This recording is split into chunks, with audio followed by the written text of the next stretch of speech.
Good morning, everybody, and welcome to October's webinar. Here at My Learning Cloud this month, we've decided to speak about all things menopause, and I had the absolute pleasure of meeting with Sophie from Hormones on the Blink to talk about menopause in the workplace, myths about menopause, and just how to gain support if you require it. It's a fantastic opportunity for us all to learn about it and open up that discussion. So, without further ado, let's see what we talked about. Thank you so much for joining us, Sophie. As you know, menopause is something that everybody's talking about at the moment. So today what we really wanted to do is bring that to our viewers' attention and just really understand a bit more about it, because I think there's a lot of things being said, but we want to cut through that and really just have an honest conversation about menopause and hormones in general. So what would you say are the top 5 common misconceptions when it comes to menopause? That is a very good question. Okay, so the top 5 I would say is menopause only happens, we only have to really think about menopause for women in their 50s, right? So if we're younger or if we're male or whatever, that we don't have to, it's not a concern for us until we get to 50-ish. That'd be the top one. Another one that comes up, and it's been around for a long time, is that potentially HRT delays menopause. That if you take HRT, you're only putting off the inevitable. Okay. A definite misconception there. Interesting. So we can go into that into a little bit more detail. So do you know why that's come about? I think really it's due to the lack of information that was around and education that was around years ago. And you're probably sort of talking 20, 30 years ago, but that for a lot of people it's stuck because that's kind of what they heard, that's kind of what they grew up with. And so they think, well, no, I won't give that a go because if I'm only going to have to go through it anyway. So it's really about helping people to understand actually that those hormones, they're just there to top up the hormones that are declining. And of course, if you come off of them, your symptoms that might have been there anyway are going to come back. Yeah, absolutely. So they're kind of, your hormones, once they've declined and they're lowered, you might potentially still get symptoms. So if you take those hormones away, it's not that you are putting off the inevitable, it's just that you're helping to support yourself if that's your choice throughout that time. Absolutely. Menopause is about us just losing our estrogen. So again, I used to think it's what everybody talked about. Menopause is we're losing our estrogen. But actually we're losing other hormones too, so progesterone, testosterone, all of which have an impact on different areas of our body and brain. So it isn't just one hormone that we're losing, if you like. Yeah, no, absolutely. I think that's important, isn't it? And I personally think that's just, like he said, it's from conversations that we grew up with and us going, oh, okay, that's how our bodies work, and actually never really being taught how a woman's body works and the hormones that we have. You hear estrogen, testosterone, you think male, female. And it's as simple as that. And it's really interesting to understand in more detail all of the imbalances that can happen through perimenopause up to menopause and post that as well, and how they can affect, because I think we all think about things like vitamins. We take our multivitamins if we're deficient, yet there's some sort of like blocker, like you were saying with HRT, that we shouldn't do that if our hormone levels aren't balanced. It's quite interesting, isn't it, how our minds think it's okay to have medically in one sense and not the other. So it'd be interesting to talk about that a bit later, but yes, carry on. So we're on number 4. Right, number 4. So menopause is just about hot flushes. Again, I think we've grown up with this, of where it's been talked about very quietly. I remember my mum's friends, they'd be, I don't know, whispering in the kitchen saying, Betty's just had a hot flush, and you'd be like, what's that? Well, it's that time of life. Yes.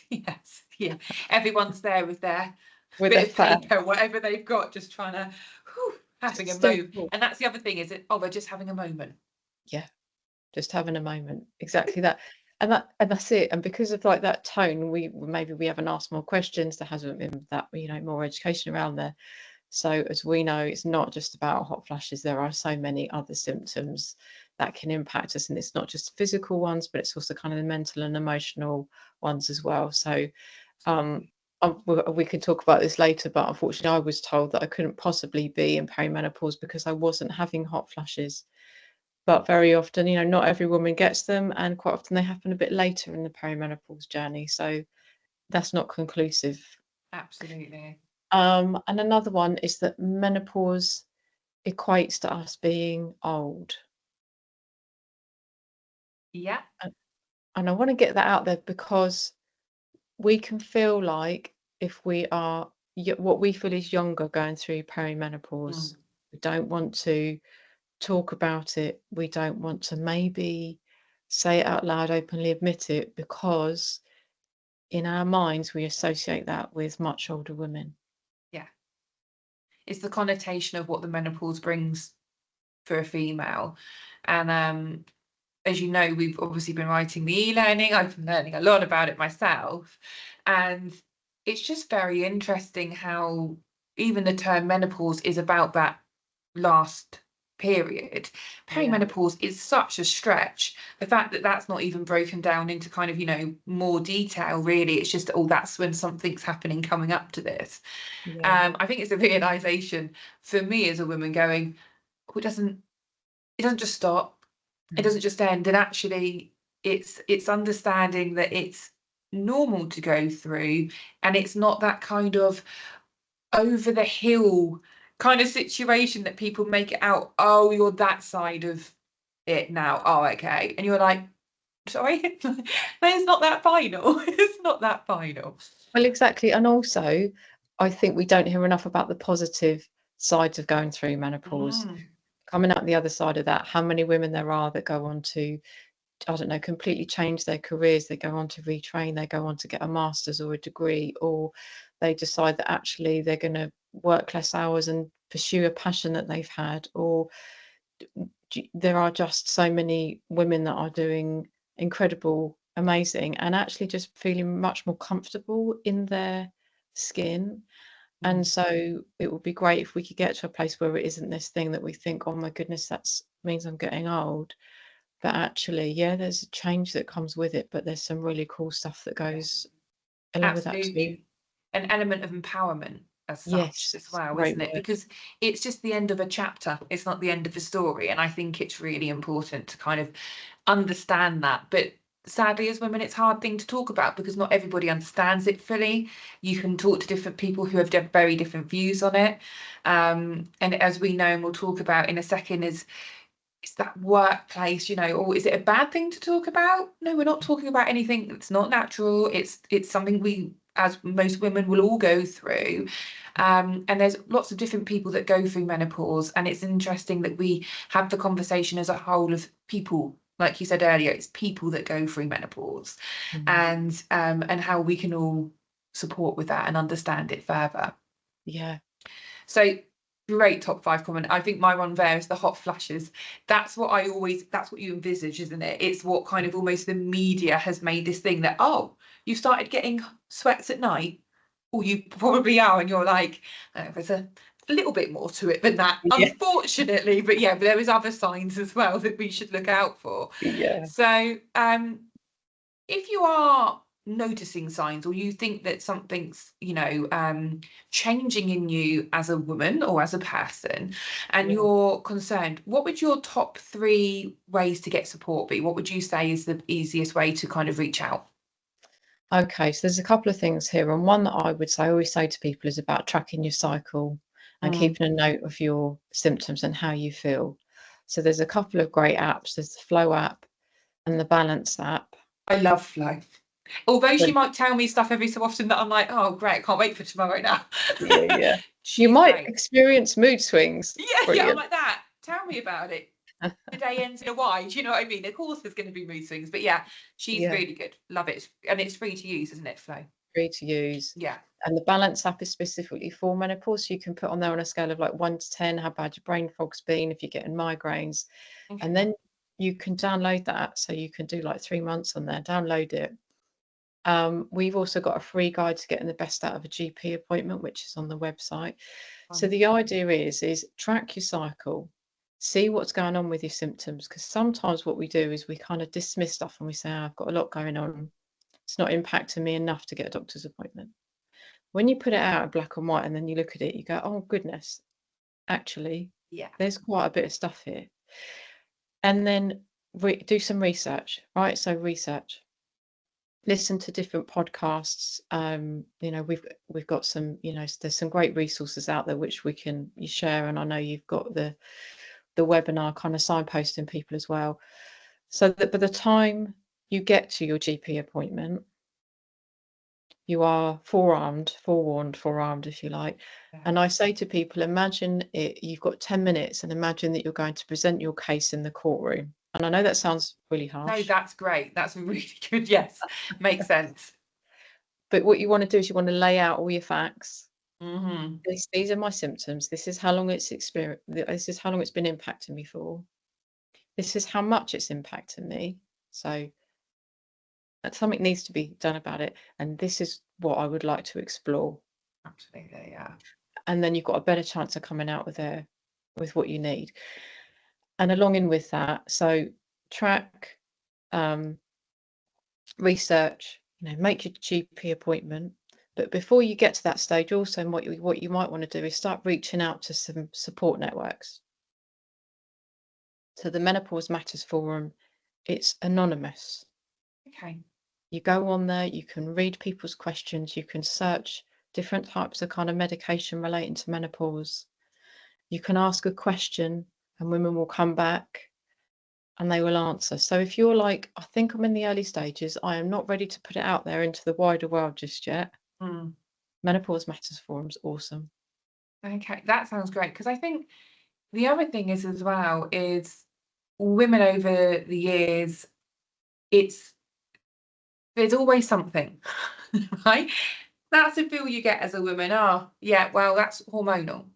And this kind of blur that if you're tired, it's just, we do a lot. If your emotions are different, it's always thrown at us growing up.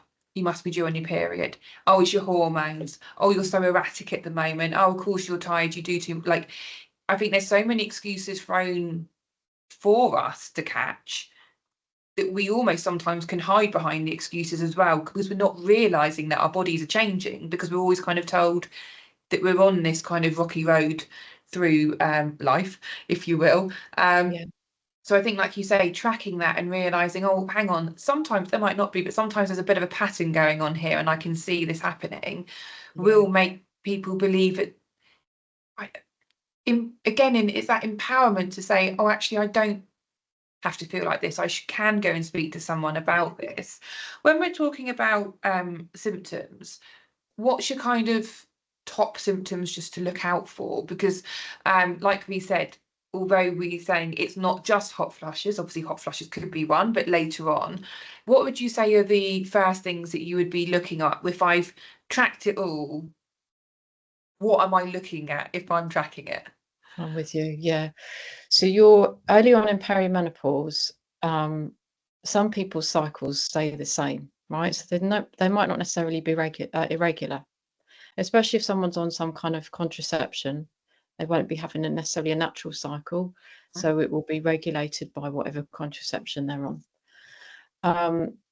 But how you feel in yourself now, a lot of the symptoms earlier on can show up more emotionally and kind of mentally before we get to the physical changes. So you're thinking about feeling maybe a bit more anxious about things, unable to switch off and unwind, leading into the difficulty with falling off to sleep, because you've got so much that's going around in your brain and you can't quite find the off button. Yeah. Feeling overwhelmed, like if you speak to your average woman in her late 30s or early 40s, she's doing a lot. She's got a lot on her plate. So take away the outside of the hormones, there's enough to feel overwhelmed. But when those hormones start changing, this feeling of everything feels a bit too much. Yeah, absolutely. And that's where that question comes in. Well, I've got a lot on my plate. Well, maybe, because it's not like my bones are really hurting. It's not like I'm having 10 hot sweats a day.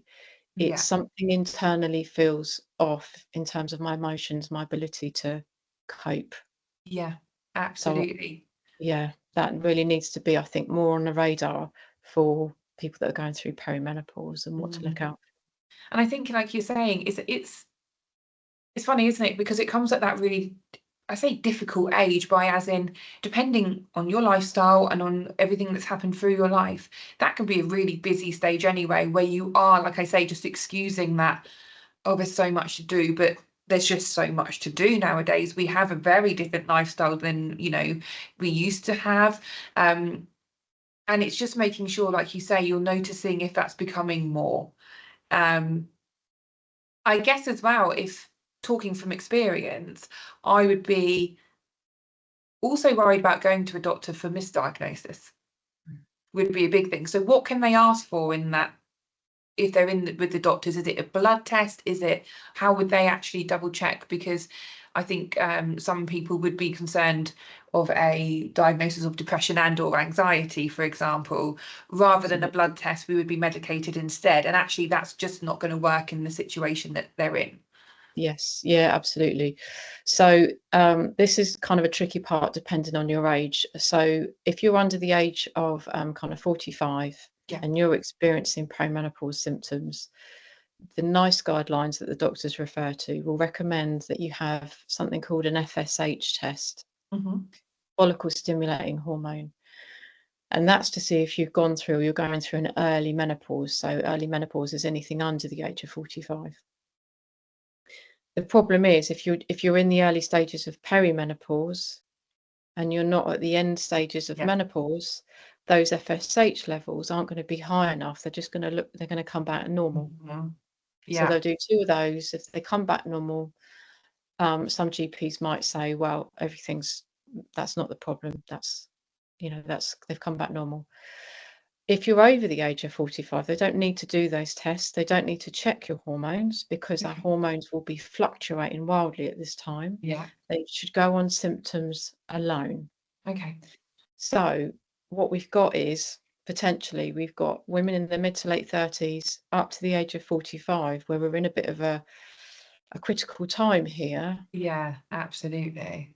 Where kind of advocating for yourself as much as possible, knowing what doesn't feel right in your body and kind of not giving up with that until you get the right support, rather than having to wait until you're 45 until you can. Absolutely. And that's what, going back to that presentation, it's actually taking information that can't, I don't want to say disputed, feels too harsh, but it's that going empowered and saying, this is what I have to show you. This is what I've been feeling for X amount of months or however long you've been tracking it for. And letting them see something rather than hear something, because I think sometimes that's a little bit easier, especially if you are, perimenopausal. When you're going in, you're trying to explain it. Sometimes it's hard to articulate it because it's such an odd feeling when you are overwhelmed and out of control, and that's not your normal coping strategy. You may do something else and you're there going, but I can't quite articulate how I'm feeling. So to have those facts doesn't, not you're not emotionally involved in it, obviously you are, but it does allow you to sit back and go, can we analyze this together, rather than more of an emotional, because you don't want to get there and be like, please help, and it's not going to go that way. That's what happens, and that's kind of happened to me a few times. It's like, well, of course you're going to think that I'm anxious and depressed because I keep crying every time I call up, right? But what else are you supposed to think? But yeah, exactly, having that mapped out. And I think also, if you've experienced anxiety in your life, if you've experienced depression in your life, you know what that feels like.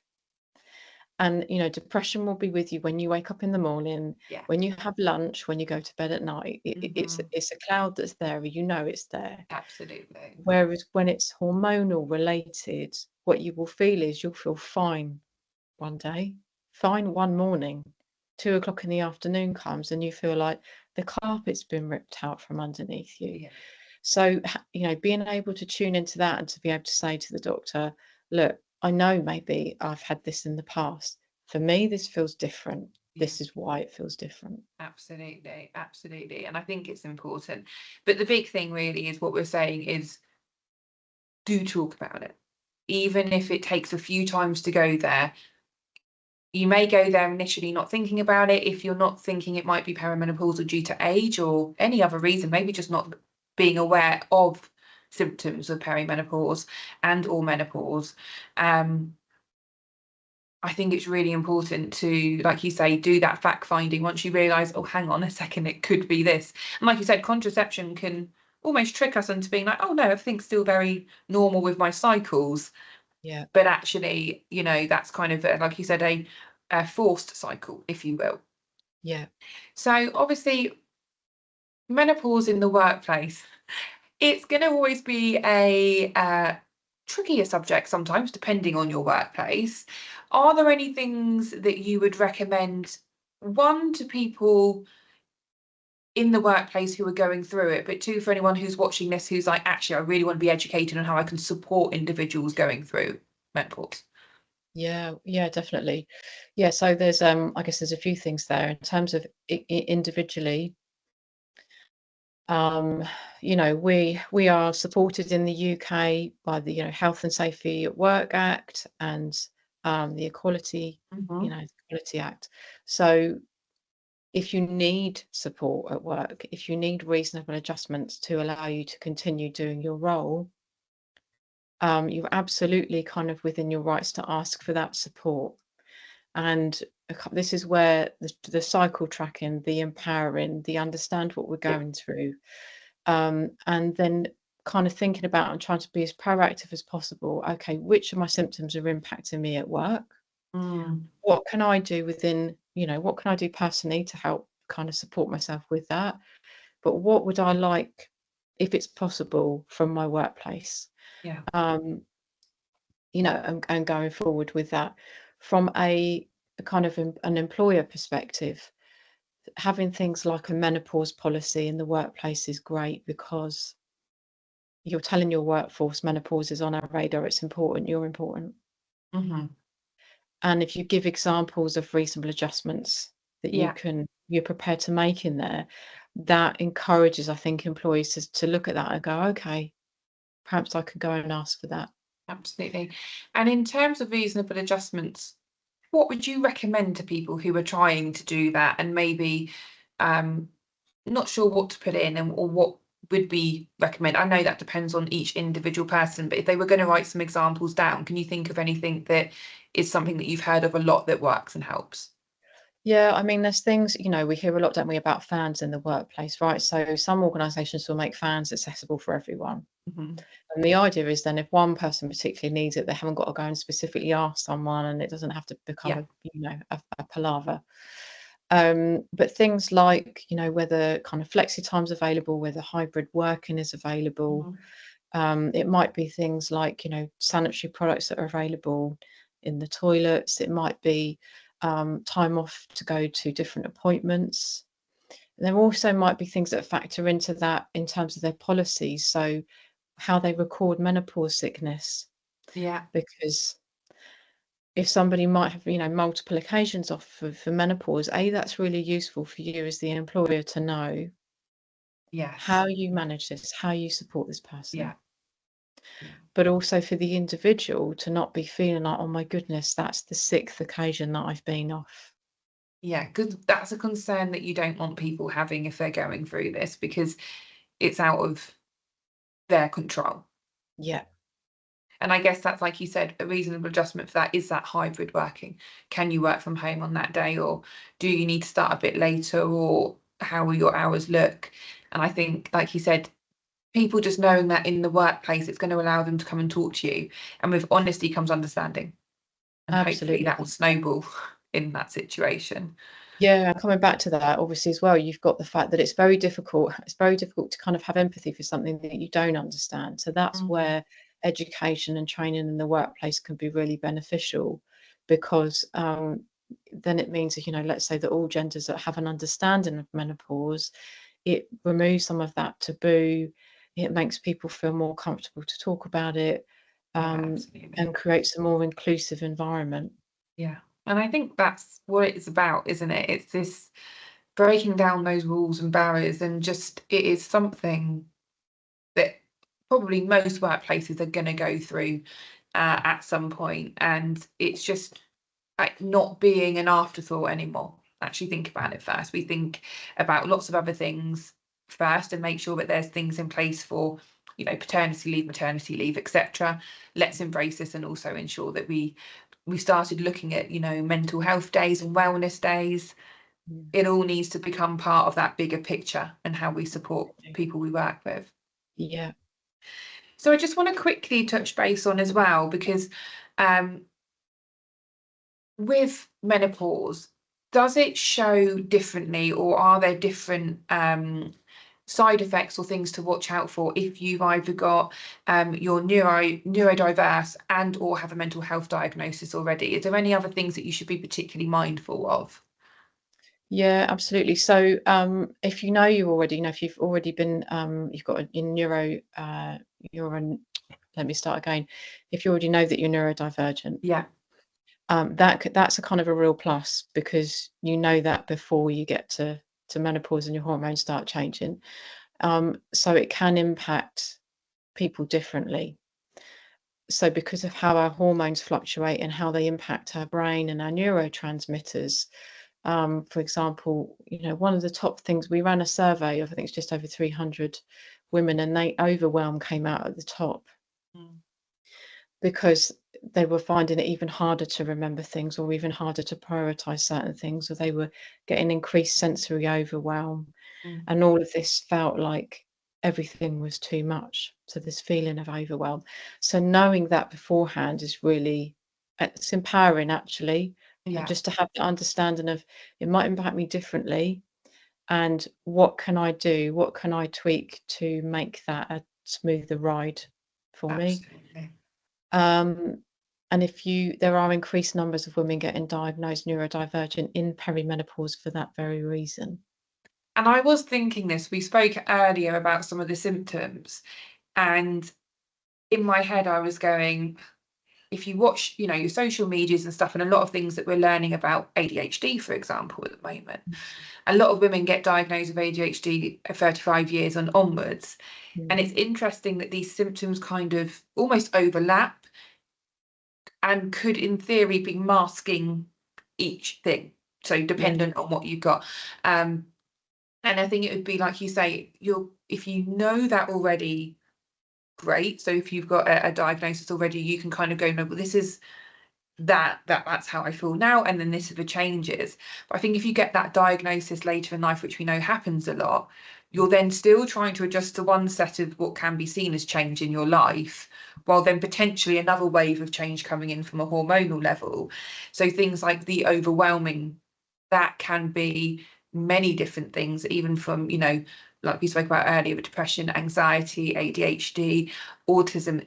There's all something that we do, and I think it's quite interesting to know that balance of, this is how I usually feel overwhelmed, and yeah, here's a different sense of overwhelm that I'm starting to experience.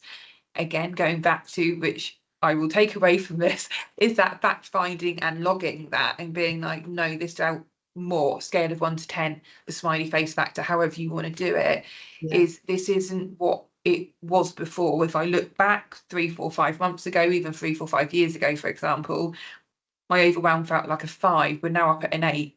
Why is that? And unless there's any big life changes, I guess that really helps you to support that understanding.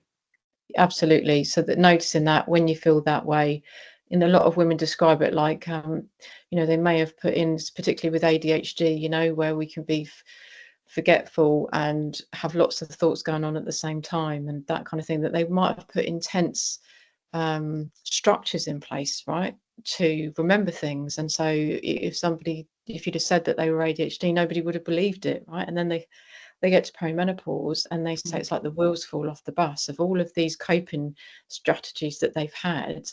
They can't do them anymore, and they talk about, you know, the mask comes off. They're unable to hide how they're really feeling. And this is a really critical time, kind of hormonally, but also in terms of burnout, Yeah. because, like you've mentioned, huge change in menopause, maybe getting a neurodivergence diagnosis, the constantly pushing through.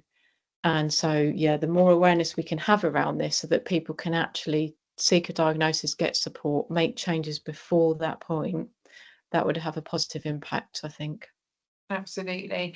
And I think that's also just understanding that it is, as weird as it is, it's okay to be going through 2, 3 different things at once with a doctor. Don't feel worried.